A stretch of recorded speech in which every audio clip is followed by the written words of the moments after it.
Some last minute stretching. Yep. Get that Breathing. body nice and relaxed. And thank you for reminding me too. Okay, it is 10 a.m.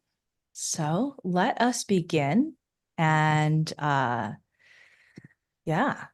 all right. Hello, everyone. So welcome to our talk, Facing Your Triggers and how to rise above emotional turbulence. My name is Valerie Beck, and I'm here with Deano Graham from Love Light Consulting. And we're very excited to bring this talk to you today. So before we begin, I'd like for us to introduce ourselves, and then we'll give you a little bit of idea of how this conversation is going to go. I'm sorry. It looks like I still need to warm up my talking chops today, but it's all good. So my name again is Valerie Beck. I am a certified Ayurvedic practitioner. I am also a holistic life coach, health coach, and mindset coach. And I am the founder of Intrepid Wellness. I'm tuning in today from Long Beach, California, and I focus a lot on mental health and emotional regulation. So, very excited to be here today, and thank you for tuning in. Pop it over to my partner here, Dino. Hey everybody. My name is Dino. First of all, thank you all for being here. Thank you, Valerie, for creating this space for all of us. As I said, my name is Dino, and I am the founder of Love Light Consulting. Love Light is an emotional health and wellness consulting brand. And essentially, what I do with Love Light is I help individuals who are stressed out and emotionally overwhelmed figure out how to regulate their emotions and their stresses so that they can experience their own personal sense of power. They can experience hope. And honestly, most times, what people really come to me for is experiencing peace of mind. Because at the end of the day, we all want to live fulfilled and productive lives. And for whatever reason, or for numerous reasons, people are struggling to do that. Here recently. So that is what I do. My professional experiences, I've been in the wellness field for over 10 years. Um, Bachelor's in psychology and master's in social work. But that's the least important part about me. I know it's important for some people, but I guess the biggest value that I focus on is helping people manage this chaotic life. So that's I guess in a nutshell, Dina. Great, thank you. I also want to just add in because some people are also joining the chat now. So we are on Zoom and streaming to YouTube. So we're going to check in intermittently for comments and questions. And we will try to answer them as we go along. And we'll also save some time at the end to take those questions. So awesome. Thank you for also letting us know who you're helping, Dino. I forgot to also mention, I work primarily with millennials and those of the younger generation who are really struggling with that emotional regulation, with being able to balance their lives in a way that is healthy. And my philosophy on health is that we want to be healthy, not just so that we aren't sick, but so that we actually have energy and happiness and joy and motivation to go for our larger goals, go for the things that really bring us joy. Yeah, Yeah. that's lovely. Um, you and I actually intersect a lot, and I think that that's a big part of our connection. So I also work primarily with millennials and with Gen X individuals. Um, Honestly, primarily because I'm a millennial. My siblings are fall into the Gen X category. So quite frankly, I'm here for my people. However, I don't limit my work to just millennials and Gen Xers. The other older generations, they also have their struggles. And there are individuals from the younger generation who need help. Um, but I think because we are the adults of this particular society, I think it's incumbent on us to reinforce each other and ourselves so that we could create a better world today for ourselves, but also for our children and for our children's children. Mhm. So to getting back to your question, I think I went a little bit off topic. Forgive me, sometimes I get a little bit passionate and I veer off, pull myself back. I primarily work with millennials and um, Gen X individuals. As I said, my focus with Love Light is more so on helping people regulate their emotions and also manage stress. I think we kind of get a little bit nervous with the word stress. Stress is not a bad thing. However, we have to Mhm. be able to manage it and regulate our emotions, all of them, the ones that we don't want and also the great ones. So it's a matter of, the emotional awareness, the emotional intelligence, and managing those emotions so that we can respond to this world rather than be reactive. Great. So that brings us straight into our talk. Um, we decided to go with this topic because I think it's a huge issue right now in our society where we are finding ourselves in the midst of a lot of emotional turbulence. And you could see it, through the news, you could see it through the way that people interact on the internet. And the conversation on mental health is shifting, right? Maybe 10 years ago, even mental health was largely focused on pathology, people who have like diagnoses for mental health. But now we see that like it's not just people who are sick who deal with mental health issues. Everyone deals with mental health issues on some level. Mhm. And part of the issue is acknowledging that. And then part of it is how to actually cope with that. Yeah. So we have a lot of awareness now that we have to deal with our mental health, but we haven't really been taught healthy ways to cope with the sensitivities that we have, Yeah. especially in this world where we are becoming more sensitive to other people's needs, other people's emotions, other people's experiences. So there's this big movement also to just be very sensitive to other people. Mhm. And unfortunately, right now, we don't have the common tools or language to help us process those strong emotions. So let's start now by having you, Dino, clarify some of the terms and some of the lingo that we're going to be using today, especially around anxiety, triggers, emotional intelligence, and sensitivity. Mhm. Um, Anyone you rather me start with or just pick one? I would say pick one. Yeah. um, Let me backtrack to something that you said a little bit earlier. Mhm. And I guess this is just generally my approach with my clients, and I guess part of my philosophy. Um, as you said, not to get too deep into the history of mental health, but I have to touch on it here. So, when mental health was created, way back when, the only thing that was existent was physical health. So we were, way back before, all these fancy technologies, people were just primarily concerned about their physical health. So, that's where you had your community doctor, and they dealt with a whole bunch of physical ailments. So the medical field, blossomed. There's chemistry, biology, physics, and all that, and those were focused a lot more on the physical experiences that we had.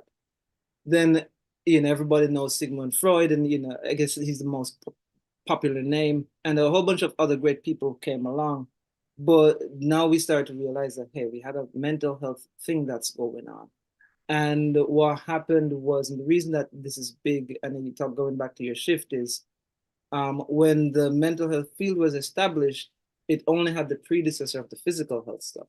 So a lot of the mental health practices and even terminology, are directly derived from the medical model. So, people talk about mental illnesses and different things like that. That is the direct derivative from the physical health branch. Um, and the shift, as you said, and a part of my philosophy today, at least me, how I view and approach my work is, or mental health, it's a human experience. Mhm.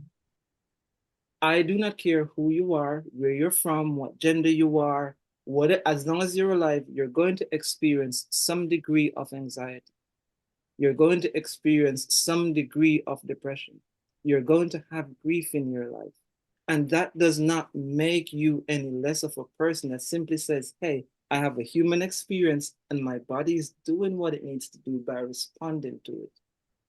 So I guess the first big thing that I'm going to throw out there is all of our emotions are important and they're doing one specific job. And that job is to keep us alive and keep us going, keeping us safe. The issue though is sometimes because we don't have those tools, because we don't know how to regulate ourselves, things kind of go out of whack. Things get out of control or emotions get out of control. So then we say things that we don't mean, we do things that we don't mean. Things that happened 10 years ago still keep us chained. And sometimes we're worried and stressed out about stuff that hasn't even happened as yet. Um, so the main point of my blog here is, as living beings, whatever your mental state is, it's a human experience. And one of the ways, one of the things that I think that limits us is the taboo around mental health. Mhm. Because if someone says, hey, I'm going through something, the assumption is that something is wrong, or that person is less than. No, you're having an experience that's human. Now, let me simplify some of the terms, and Valerie, tell me if I missed any here. Okay. Um, when I work with people, I try not to be, all clinicky, and I know that I'm interested in all that type of stuff, but people just want the meat of the matter. So I value your time. So let's get to the meat of the matter. Anxiety. Strip away all the fancy dancy stuff. I have a DSM right there behind me, so people who are social workers and have access to DSM, you could go in there and all that. That's fine. Strip away all the fancy stuff. When you look at anxiety, what your anxiety says to you, your anxiety says, hey, there is a threat that we're detecting. So your anxiety, whenever you notice that you're anxious, whenever you notice someone is being anxious, that means that they are detecting some degree of threat. Again, your anxiety is not a bad thing. Your anxiety is asking you, hey, can we respond to this thing that is threatening us? That's really what it's trying to do. Um, uh, then now there is, triggers.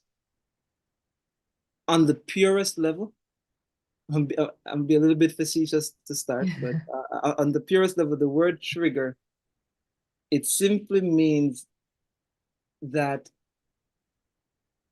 there's a person, place, or thing that is causing us to be aroused, that is causing us to have some type of a response.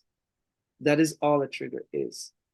Um, Now, in today's context, I understand there's a negative connotation about it. So, when someone is triggered, it's a maladaptive experience or an adverse experience. But let's do this really quickly, Valerie. Mhm. Um, what's your favorite meal? My favorite meal? Yeah.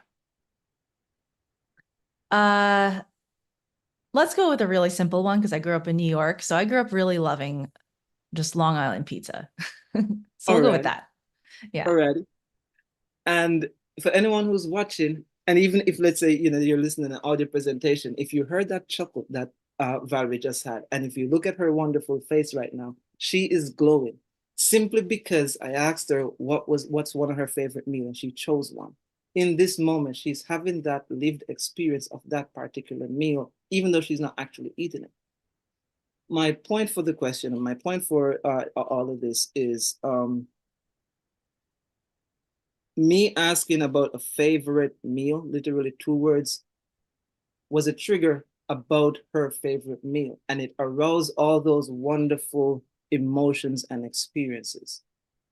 So in the pureness of the word, a trigger is not necessarily a bad thing. Mm. Now, let me get to the point, because I know that when people say triggered, I know what the people are talking about. So I'm not, let's, let me get to the point of the matter here. When people are saying that they're triggered, what they are trying to say is that there is a person, a place, a thing, maybe it's a sequence of all of those, that is creating a response, a situation in me that I do not like. So I'm uncomfortable, I'm tense, I'm nervous, I'm sweaty. All these unfavorable emotions, that's what really people are trying to communicate. However, people just, there's a trend. I mean, I say people, there's a trend where it is just thrown out there as a blanket word. For even situations where you, like, let's be honest, that's not necessarily you being triggered, you're annoyed, you're uncomfortable. Mm-hmm. Those are two significantly different things, but that is kind of what it is. So those are two big words. So, again, trigger is simply a response to a stimulus, which is a person, place, or thing. And then anxiety, for the most part, or by and large, in a simple way, is it's just response to a threat. Your body's detecting a threat. So I'm going to interject here because I bring a different experience with just understanding emotions that comes from a very ancient Eastern background, right? And so I'll just sprinkle this in as we go along so that there's some more food for thought, that there are different ways to conceptualize all of this as well. But, regarding fears, triggers, and emotions, I studied a system of medicine called Ayurveda. And Ayurveda is very deeply ingrained in larger philosophy. It comes from ancient India. And so a lot of the practices of yoga, meditation, et cetera, they all come from the same place. And emotional regulation is a huge part of health in Ayurveda. It's one of the main branches of treatment is to help the patient to regulate their emotions, be calm and controlled in the mind. Mhm. And the reason for this is because underneath your mind, you actually have inner wisdom.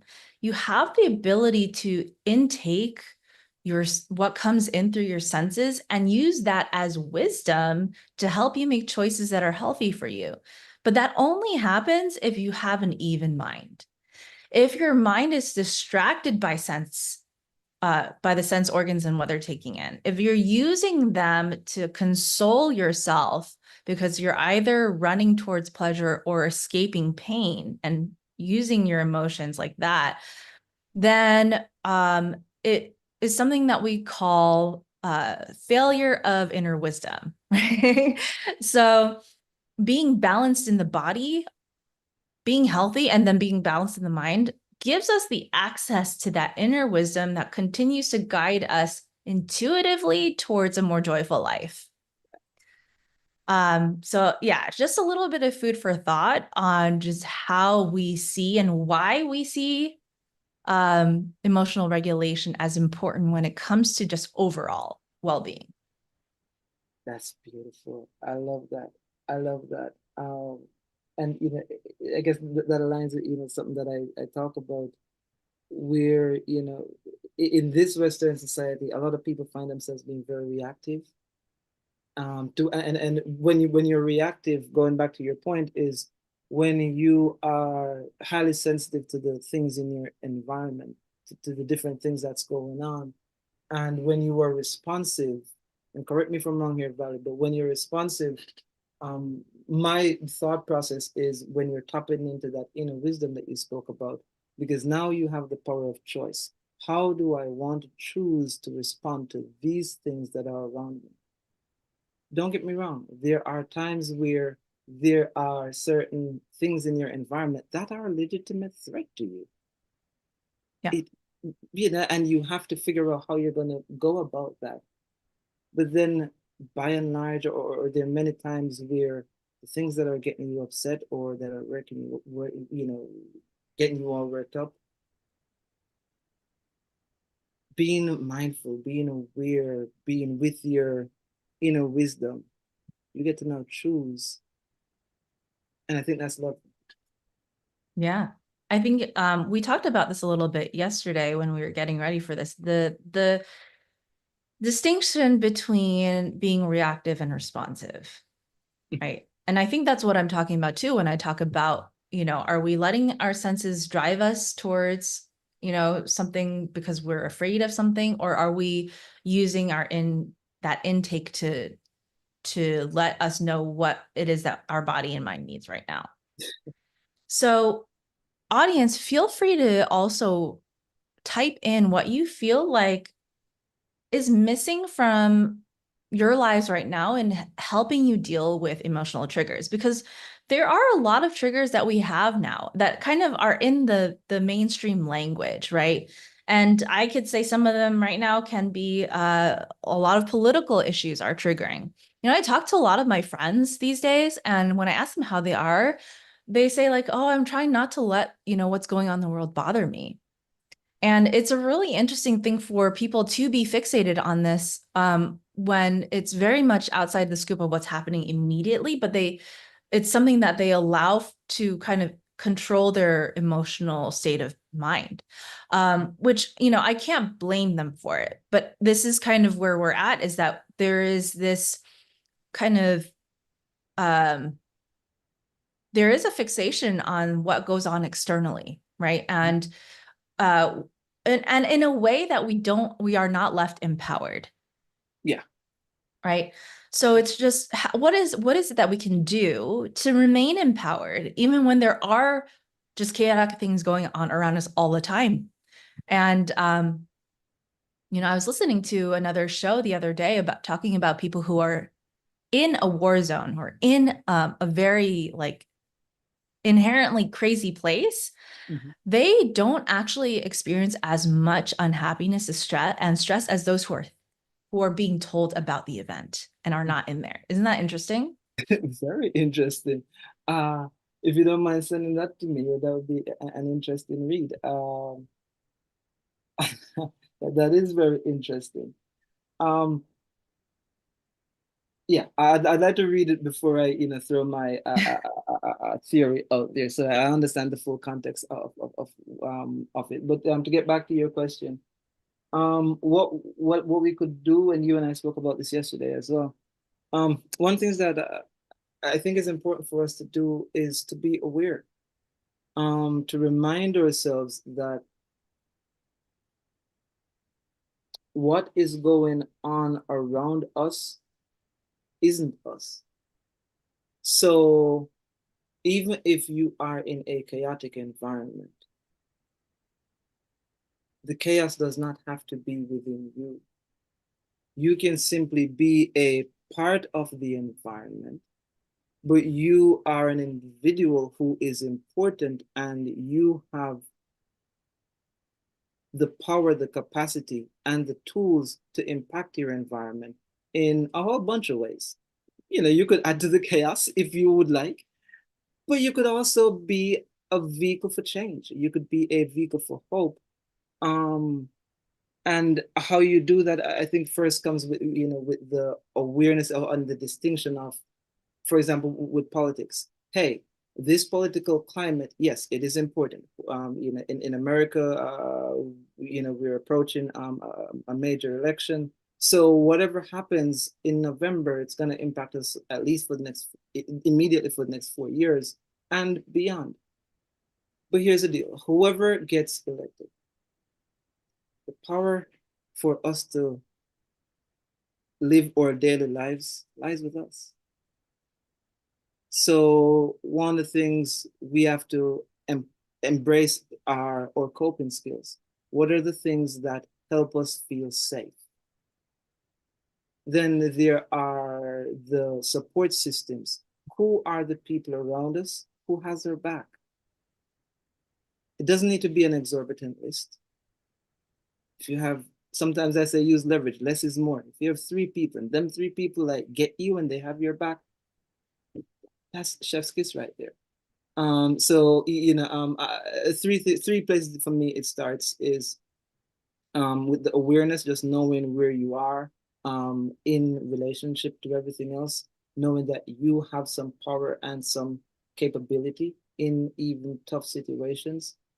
And how you access your power is through the use of your coping skills, which are the things that help you feel safe, um, the things that help you regulate your emotions, and your support systems. Those things are people that validate you, that reinforce you, that says, hey, you know what? Even though we're in the middle of this crap, you're okay. I'm okay.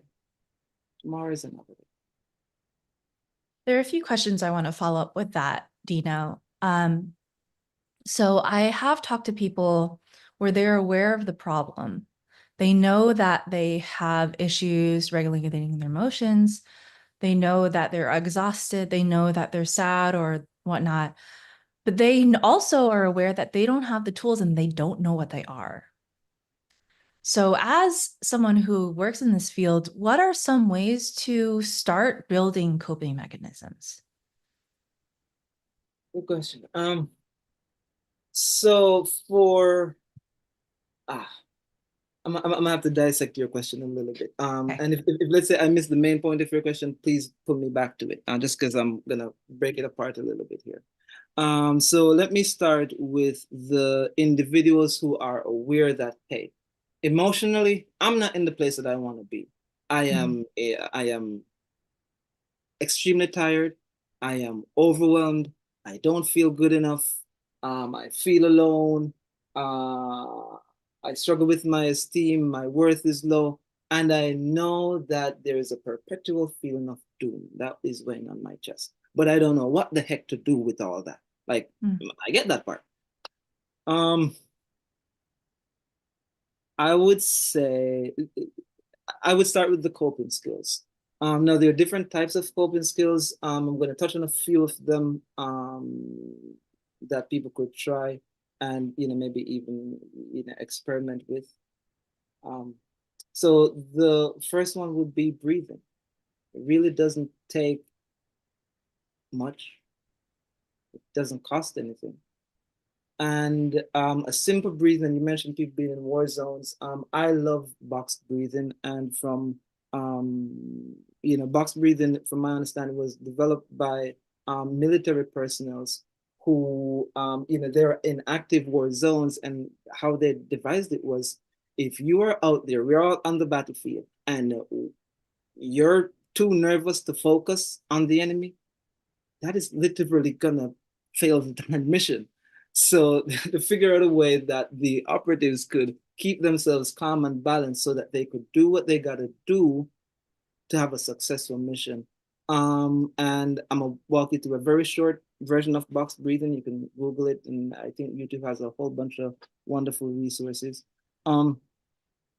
So what I tend to do is, tell people, hey, it's a very short thing. Just close your eyes and focus on your nostrils and inhale slowly. Just close your eyes, inhale slowly through your nostrils, count to 4. Hold your breath, maybe 2 seconds. Exhale slowly, just through your nostrils, count to 4. Do that 3 times. And for most people,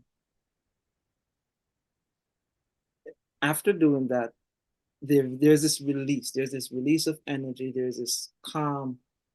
And what I think happens is we live in a society that breeds anxiety and breeds depression, and a lot of people forget to breathe. Yeah. I will interject here a little bit too. Mhm.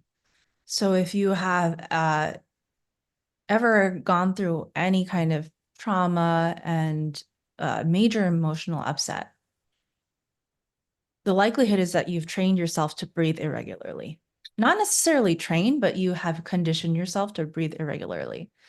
So what I want you to notice right now, even as we are talking, is see how your breath is. Is it shallow? Are you taking regular breaths? Something that I've noticed for myself is that when I get emotionally upset, I will forget to breathe. So it will be extremely shallow breaths. And I have to remind myself, like, don't forget to inhale, exhale. And I do this every morning with myself. I do it every morning when I wake up. I will actually have to take a few conscious breaths to make sure that I start my day right. So if you are someone who has gone through a lot, do take a little bit of time for yourself to see how you're breathing. I love that. Yeah. Yes. Just notice it. Just notice your breath. It's a beautiful and wonderful thing. And then again, not to get super nerdy here, but just on the physics of your body. You mentioned shallow breathing. Again, nothing is wrong with anxiety. Your anxiety is designed to keep you safe. Your anxiety says, hey, you're in danger. Get the fuck out of danger. That's the job of your anxiety. But if you live in a perpetual state of anxiety, you're continuously being stimulated, and your body is not designed to, be that stimulated for that long. And the reason that I'm bringing up breathing is when you're, so let me sit up a little bit higher. Your diaphragm is right here. So right above, so if anybody's watching or listening, if you feel your body, you can get personal, ain't nobody gonna see you, don't me seeing Valerie. But if we get real personal with your body and you feel your body, you're gonna feel your stomach. That's the soft part right there. And eventually you're gonna start to feel some hard stuff. That's your rib cage. Right at your first rib cage, that inside of you is where your diaphragm lies. And the reason I'm bringing up diaphragm is your lung has a span from your diaphragm all the way to somewhere up about here. When you're breathing shallow, the oxygen that you need doesn't get to fill your entire lungs. So you aren't giving your body literally the energy that it needs. So when you're breathing shallow, your breath gets to maybe here. And that's only a small portion of your potential. So when you breathe deeply, and sometimes you don't even have to sit there and, like yogic breathe and all that. Sometimes it's just the intention of breathing and breathing for maybe like 4 seconds or even longer if you need to. It gives your lungs the full capacity to expand, to do what it needs to do. I know I have friends who are in the health field, in the exercising field, I guess I should say. I don't know the right word for it right now. But they talk a lot about nutrition. And my wife makes sure that, I have all the specific things I need. Hey, I need to have protein, I need to have vegetables, and all those things are great. But the reason I'm a big fan of breathing is oxygen is what your brain eats. Oxygen is what your brain actually feeds off of. And when you inhale, what you're doing is you're providing your whole body, but specifically your brain, with the oxygen that it needs to regulate your emotions and to respond to the stressors that you are actually facing. All the stuff that you're dealing with in life, that's what you need. You need that oxygen in your brain to give you the fuel that you need to do what you got to do. The last thing I'll say, to make some room for Valerie real quick, is the exhale is also important. Because again, I know a lot of people, I work with a bunch of people when they come in, and they'll be talking about everything and they sit up here and I can see them holding on to the tension. And that's just, triggering their ANS, which is, their nervous system. That's a whole nother conversation. I won't get too deep into that. But what happens is they're holding on to that tension. And as they hold on to that tension, the other half of breathing, which is the exhale, is releasing the carbon dioxide. The reason the release of the carbon dioxide is important is we have no use for the carbon dioxide inside our bodies. We literally don't. We do not have a need for carbon dioxide inside our body. So when we hold our breath, except for when except for when we are swimming, there was a little bit of a trip up of a word phrase to me. But if we're just walking around our regular day lives, the exhale is really important because we're getting rid of toxins. Again, nothing is wrong with carbon dioxide. It's just that our body has no use for it.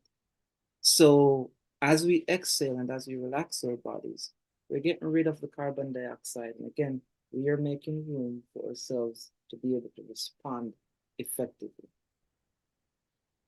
I don't know if I Right. answered your question, Valerie. I'm sorry. It does. So let me jump on that and elaborate a little bit, and also call a little bit of awareness to a few other things that I think people can do and just pay attention to. And I really love the comments right now that are coming up in the chat. So thank you for adding those in.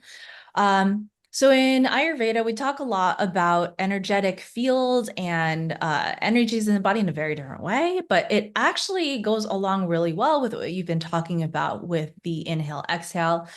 So a lot of people have postures like this.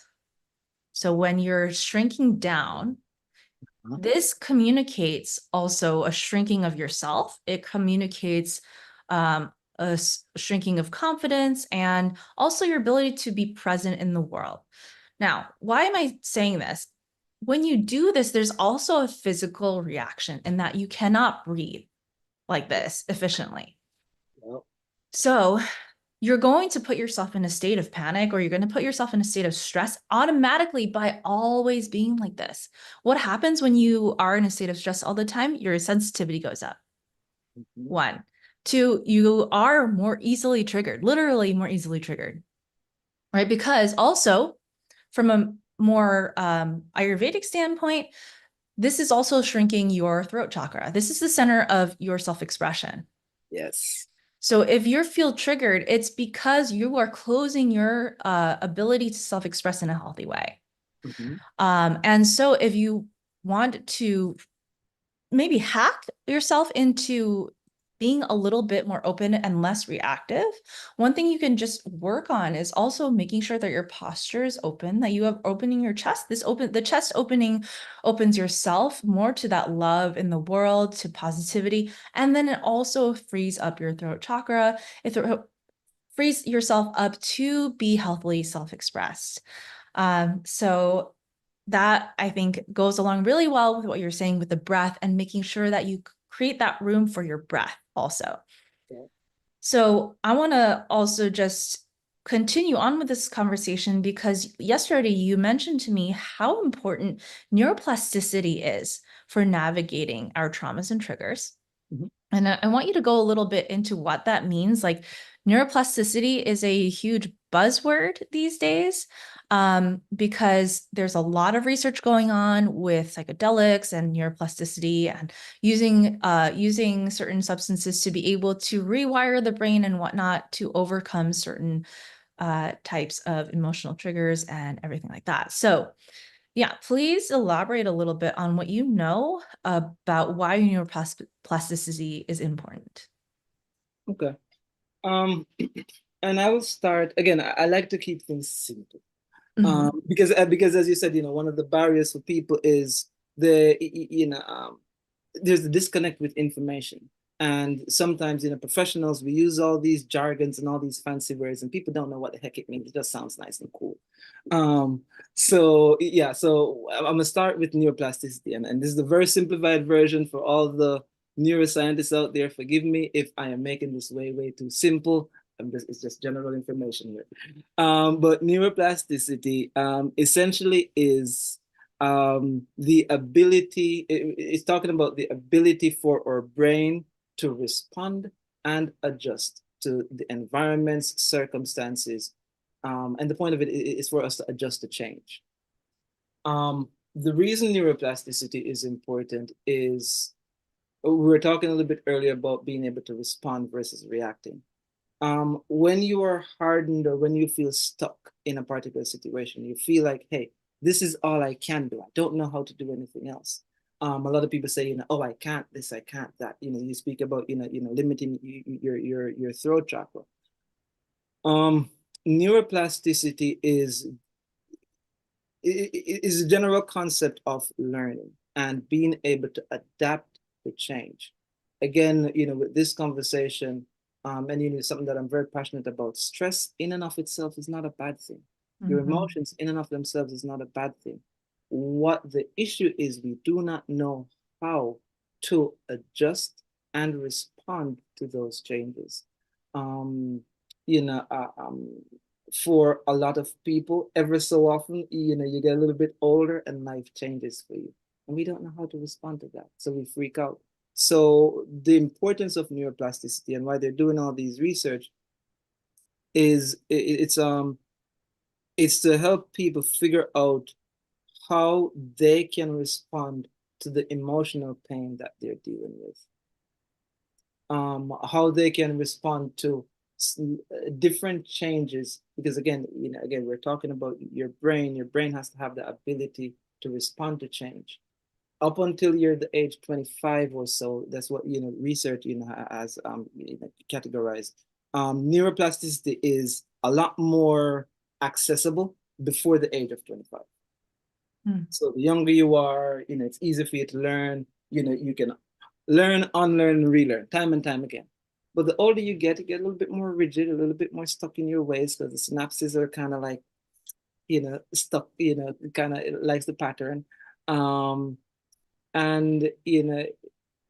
it's important that we're able to adapt to change. That's the point of it. Because again, if we aren't able to adapt to change, then we are going to feel stuck.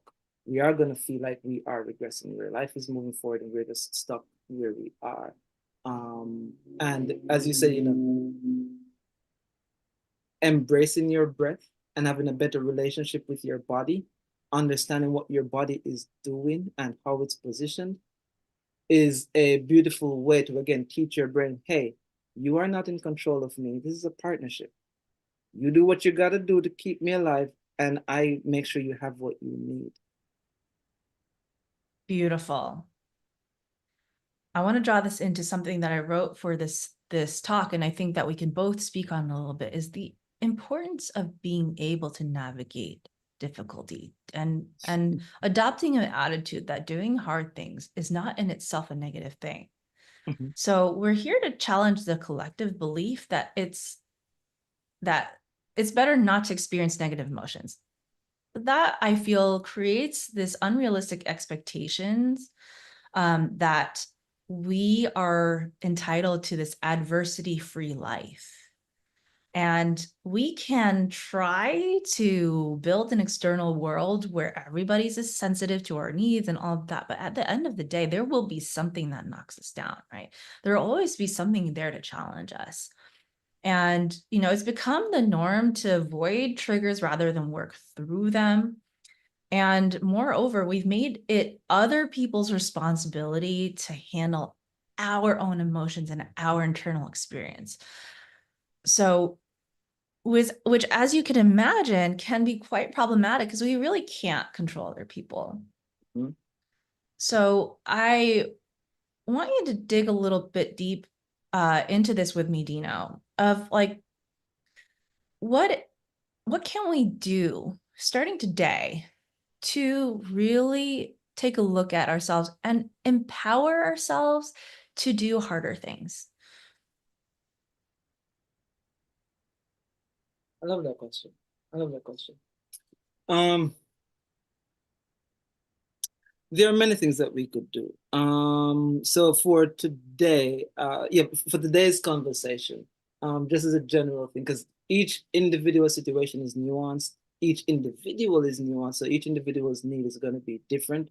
So as a general concept, and also to maintain the topic of what we're talking about, I think it's a combination of a number of things. So we already touched on one. The first one is awareness, being aware of that, hey, whatever is going on, it is our responsibility to regulate our emotions.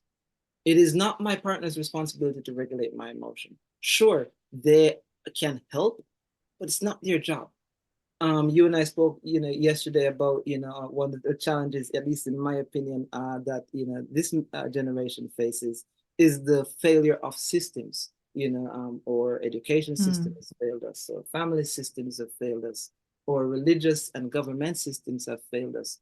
So one aspect is to be aware of the failures and the things that you need. However, don't sit there. That's just half of the equation. The other half is realizing that, hey, it is our responsibility to get the help that we need or be the change that we need. Now, there are a number of ways we could go about that, but let me just touch on something else that we've been talking about is let's find those healthy coping skills, those things that help us feel safe. Because that's what, in a nutshell, what coping skills are. Those are the things that help us feel safe. So there are breathing skills, there are mindfulness practices. And look, mindfulness is a fancy way of saying use your darn senses. And what I mean by that is use your eyes, so notice the things that you hear, notice the things that you hear. I'm sorry, notice the things that you see, notice the things that you hear, notice the things that you feel, that you smell, that you taste. Be very present. Um, and again, that's a very simplified version, of that. Valerie, you can speak a little bit more on meditation and yoga. And the reason that's important is we first of all need to feel safe. We have to create our base of safety. Mm. Because if we do not feel safe, we're gonna perpetually do things that reinforce all of those negative things that we are trying to run away from. At a certain point, we start to just internalize and create all those, all those things. That's the first part. And then the last, well, I guess maybe the middle part. And then the next thing would be establishing healthier relationships, more balanced relationships. And that's on a number of levels. So first of all, a healthier relationship with ourselves. So that includes our self-talk. How do we talk to ourselves? How kind are we to ourselves? That also includes our relationship with the people around us. How do we relate? How kind are we to the people around us? Sometimes even the people who are hurtful to us. And then on the flip side, touching on something else that you mentioned, how do we relate to life? Because life is always gonna happen. There are natural things, sometimes we take things way too personally. There are natural things that happen in a health crisis, natural disasters, a whole bunch of stuff. How do we relate to that? And how can we be kind to, again, as I said, ourselves, the people around us, and the environment around us? And that to me comes into with building our support system. So again, I think I mentioned it a little bit earlier, but I'd say 3 to 5 people where those people have your back. Maybe they are professionals. So maybe touching on one of your earlier questions, maybe you might be in a space where you're like, all right, I need help, but I don't want to go to therapy. Let's even do that. That's a big one. I don't want to go to therapy. I don't want to feel like something is wrong with me. You don't got to go to therapy. There are, in 2024, there are a whole bunch of helpful resources that are out there. Now, do your research. Let me say that, because everybody's selling something and not everything is quite up to par. But there are a number of resources that are out there. Valerie, is pretty helpful. I'm helpful, and it doesn't have to be us. There are other people who you might feel a bit more aligned with. For people who are a bit more religious, you have religious leaders, your religious community. For those who are not religious, you have also other people around you who can be supportive. So build your community. Yeah. And I think that's the way we adapt and adjust. I think that's great. Excellent. Thank you so much, Dino.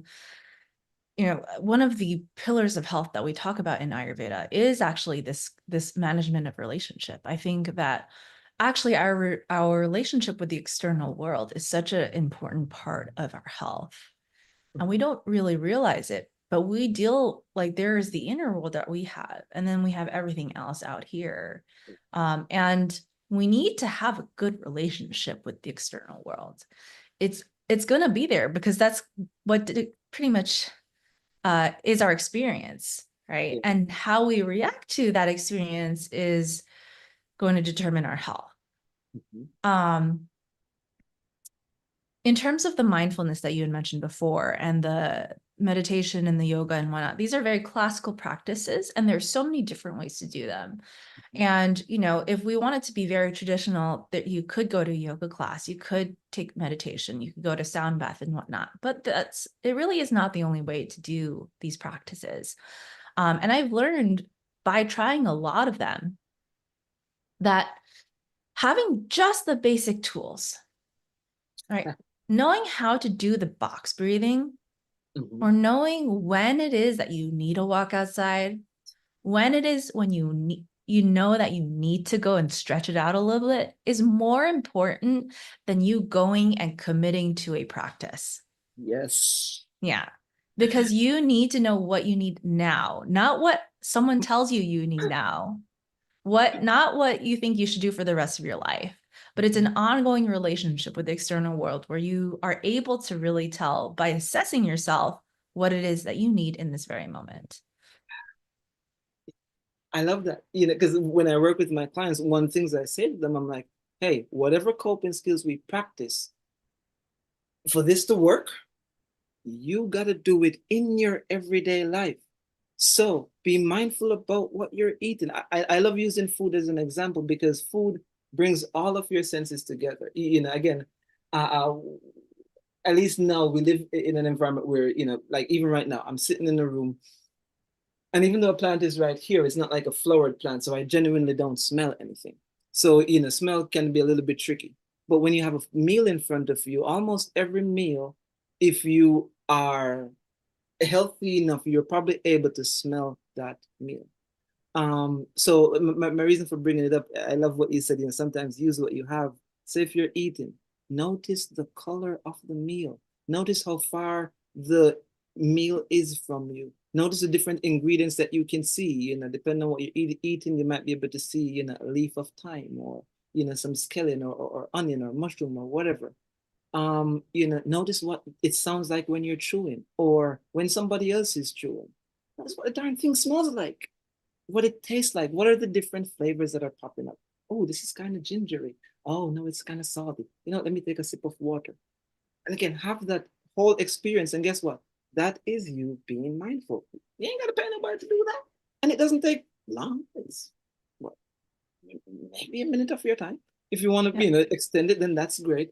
But in everything that you could that you do, you could have a mindfulness practice. Even as you're listening to this, notice the sound of my voice, the rate of my speech. Notice the way Valerie's words are impacting you. What's making sense? What's not making sense? Notice if we say something. Oh, my body tensed up when I said, well, when she said that. Or, Valerie was talking about posture. Oh, damn, I've been hunched over because I'm on the computer and I'm on my phone. Let me open up a little bit. Just make it real for yourselves, people. Beautiful, beautiful. All right. So as we're coming up on the hour, let us take some questions. Are you ready for some questions, Dino?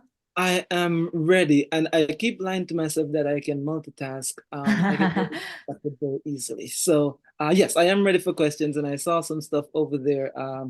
Oh, shout out, thank you all. Let me see. I see some names popping up here. Kelly, I see Zamara, I see Gia, I see Body Reset, Cleo Hall. Thank you, each and every person. And yes, Valerie, I am ready for some questions. Yeah. So actually, there was a comment that I kind of want to dig into a little bit by Gia. She said, instant gratification is a trigger for me. It seems like no one wants to wait for anything anymore.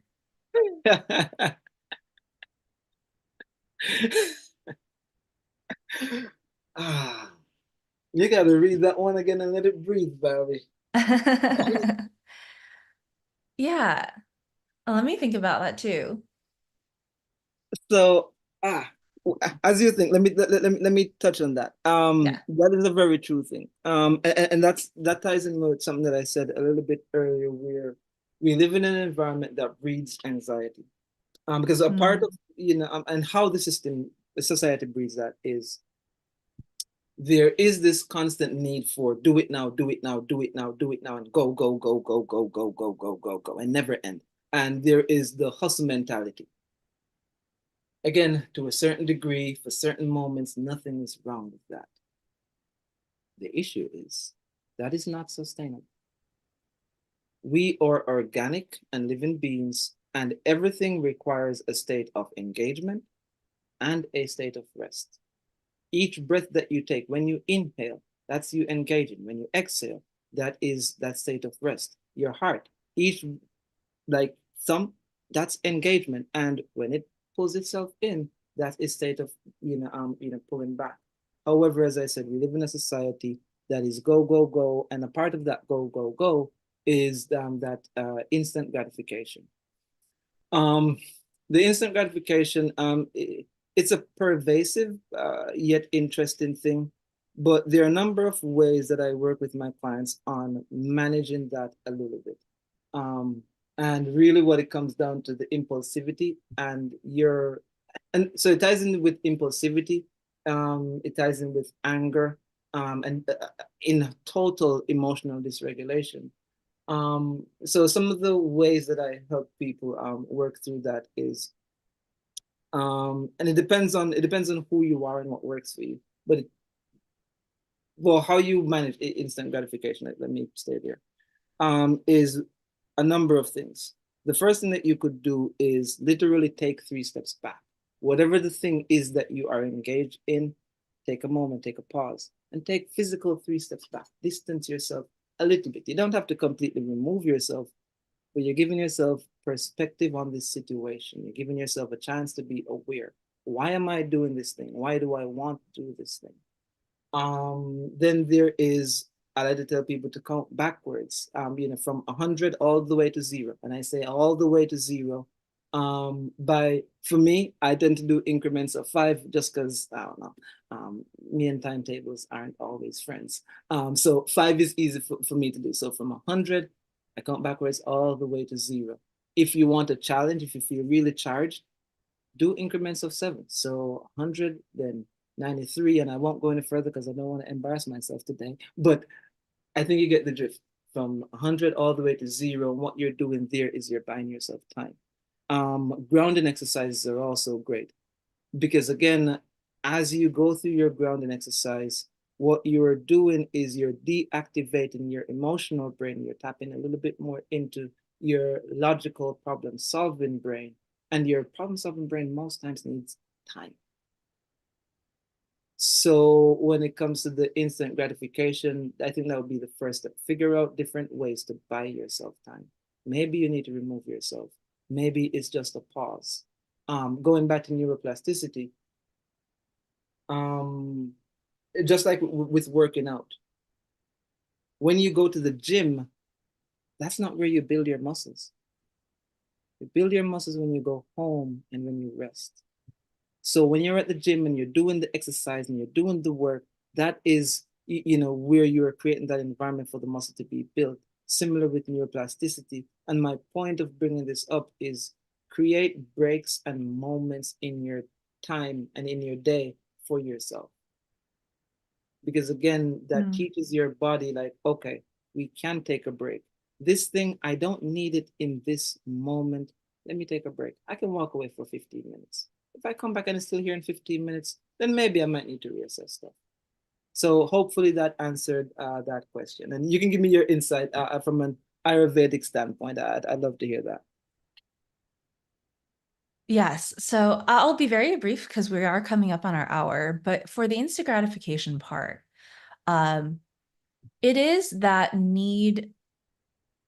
It's soothing that whatever negative emotion or whatever it is that we want like right now that's going to get us that dopamine hit. This is not Ayurvedic, I'm sorry, but this is kind of the common language right now. Whatever is going to give us that dopamine hit, right? But it's just like the thing that is going to soothe our nervous systems right now is not necessarily what's going to help us in the long run. And we've been taught over and over again that this is what we should be doing because it's how really like companies get us to spend money. It's how the internet makes money off of us. And it's not necessarily going to be the healthiest way to deal with things.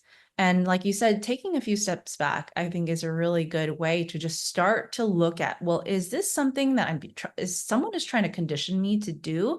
Is this something that's going to help me in the long term? Or am I trying to do something that is going to be a quick fix for something that I'm probably shoving down? So just a way to think about that. The last question that we have is, are we going to be so great, informative and great topics, says Cleo. Are you thinking of continuing weekly or bi-weekly live streams? So thank you so much for asking us and for enjoying our talk. we're not sure, but we would love to bring back this hour and open it up for people to address their needs and whatnot. I think there's a lot that has to be said about emotional regulation. And yeah, if you would like what you saw today, please go ahead and subscribe to our my channel. Dino, do you have a channel as well? No, I do not have a Okay. YouTube channel, but people can find me on my website, www.lovelightservices.com. And my Instagram is also Love Light Services. Great. So I'm putting that in the chat as well. If you would like to get a hold of what I do post pretty often on YouTube, but if you would like to get updates and whatnot, you can also find me on my website and sign up for my newsletter, intrepidwellness.life, and signups are in the chat. So those are some ways you can connect with us. And thank you so much again for being here today. We had a lot of fun talking and just digging into this topic. If there are other topics that you would like us to cover in the future, feel free to get in touch with us as well. Comment in the video. All right. Are we complete? Yeah, I do want to say this one last thing. I think I tried to sign off with all this. First of all, thank you, Valerie, for again creating this space. Thank you for having me. Thank you for everybody who took the time. Time is a very precious commodity, so I appreciate each and everybody who showed up for the live. And if you're watching this after, thank you for again taking the time to spend with us. But I have two things that I really feel passionate about sharing. I just want to remind everybody, first of all, you are not alone. Circumstances that you're in, I understand that it feels lonely and isolating, but you are not alone. We are all flawed. Everybody has insecurities, everybody has limitations, everybody has weaknesses, we all have mistakes. We all want to be loved, appreciated, and respected. That's something else that we all share. So again, you are not alone. And then the second thing that I do want to share is because we are all flawed, I do want to remind you that flaws and all, you are enough. Forget what the world is saying out there. You are enough in this moment. You are already enough. Flaws and all, you are also worthy. You are worthy to be loved. You are worthy to be understood. Yeah, we're all out here figuring it out. Love it. I think we'll end on that note because that was beautiful and nothing more needs to be said. All right. Thank you, everyone, for being here today. We'll see you soon. All right. Okay. Take care. Bye now. Okay.